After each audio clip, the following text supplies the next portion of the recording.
कर्म का भोग कैसे भोगते हैं। एक गांव में एक किसान रहता था। उसके साथ उसके परिवार में उसकी पत्नी और एक बेटा था। कुछ सालों के बाद उसकी पत्नी की मृत्यु हो गई। उस समय उसके बेटे की उम्र 10 साल थी। किसान ने दूसरी शादी कर ली। उस दूसरी पत्नी से भी किसान को एक लड़का हुआ। किसान की दूसरी पत्नी की भी कुछ समय बाद मृत्यु हो गई। किसान ने अब अपने दोनों बच्चों को अकेले ही पाल पोस के बड़ा किया। किसान का बड़ा बेटा जो पहली पत्नी से प्राप्त हुआ था, जब शादी के योग्य हुआ तब किसान ने बड़े बेटे की शादी कर दी। फिर किसान की भी कुछ समय बाद मृत्यु हो गई। किसान का छोटा बेटा जो दूसरी पत्नी से प्राप्त हुआ था और वो पहली पत्नी से प्राप्त बड़ा बेटा दोनों साथ साथ रहते थे। कुछ समय बाद किसान के छोटे लड़के की तबीयत बहुत खराब रहने लगी। बड़े भाई ने आसपास के वैद्यों से इलाज करवाया पर कोई राहत नहीं मिली। छोटे भाई की दिन पर दिन तबीयत बिगड़ती जा रही थी और बहुत खर्च भी हो रहा था। एक दिन बड़े भाई ने अपनी पत्नी से सलाह की, यदि ये छोटा भाई मर जाए तो हमें इसके इलाज के लिए पैसा खर्च नहीं करना पड़ेगा और जायदाद में आधा हिस्सा भी नहीं देना पड़ेगा। तब उसकी पत्नी ने कहा, क्यों ना किसी वैद्य से बात करके इससे जहर दे दिया जाए। किसी को पता भी न चलेगा और कोई रिश्तेदार शक भी नहीं करेगा। सब यही कहेंगे कि वो बीमार था और बीमारी से ही मृत्यु हो गई। बड़े भाई ने ऐसा ही किया। एक वैद्य से बात की कि आप अपनी फीस बताओ, ऐसा करना मेरे छोटे बीमार भाई को दवा के बहाने से जहर दे देना।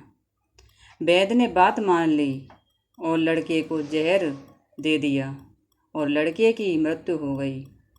उसके भाई भाभी ने खुशी मनाई कि रास्ते का कांटा निकल गया, अब सारी संपत्ति अपनी हो गई। उसका अंतिम संस्कार कर दिया गया। कुछ महीनों के पश्चात उस किसान के बड़े लड़के की पत्नी को लड़का हुआ। पति पत्नी ने खूब खुशी मनाई। बड़े ही लाड प्यार से लड़के की परवरिश की। कुछ ही दिनों वर्षों में लड़का जवान हो गया। उन्होंने अपने लड़के की भी शादी कर दी। शादी के कुछ समय बाद अचानक लड़का बीमार रहने लगा। माँ बाप ने उसके इलाज के लिए बहुत वैद्यों से इलाज करवाया। जिसने जितना पैसा मांगा दिया, सब कुछ दिया ताकि लड़का ठीक हो जाए।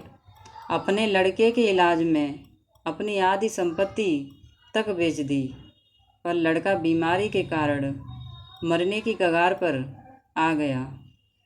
शरीर इतना ज़्यादा कमज़ोर हो गया कि अस्थि पिंजर ही शेष रह गया था। एक दिन लड़के को चारपाई पर लेटा रखा था और उसके पिता साथ में बैठे अपने पुत्र की ये दयनीय हालत देख कर दुखी होकर उसकी ओर देख रहे थे।